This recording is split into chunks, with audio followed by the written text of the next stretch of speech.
Податоците во билтените на Министерството за здравство за Тетово и Тетовско говорат дека речиси секојдневно се регистрирани двоцифрени бројки на ново заразени со COVID-19.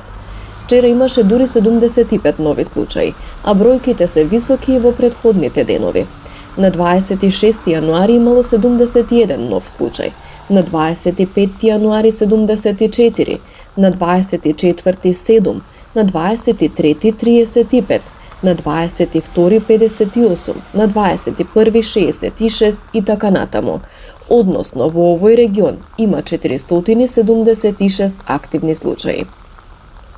Од клиничката болница информираат дека на инфективното оделение се хоспитализирани 7 пациенти со COVID-19 и сите се на кислородна поддршка.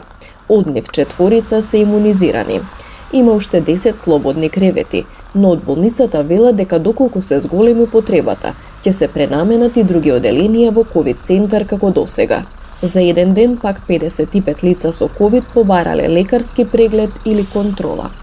Две нови студии од Соединетите држави Британија даваат дополнителни докази дека засилувачите на вакцината против COVID-19 ги намалуваат хоспитализирањата и смртните случаи. Британската агенција за здравствена безбедност соопшти дека третата доза го намалува ризикот од смрт од омикрон за 95% кај луѓето на возраст од 50 и повеќе години. Лицата со двојно дозирање во истата возрастна група имаат околу 60% заштита од смрт со омикрон, 6 месеци по вакцинирањето.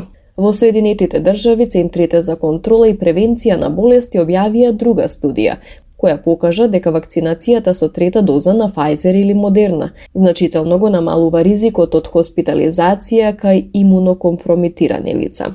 Одделно, Агенцијата за јавно здравје на Европската Унија соопшти дека засилувачките вакцини би можеле да ги намалат идните хоспитализации од COVID-19 во Европа за најмалку половина милион, дури кога екстремно многу заразната варијанта на омикрон продолжува да се шири.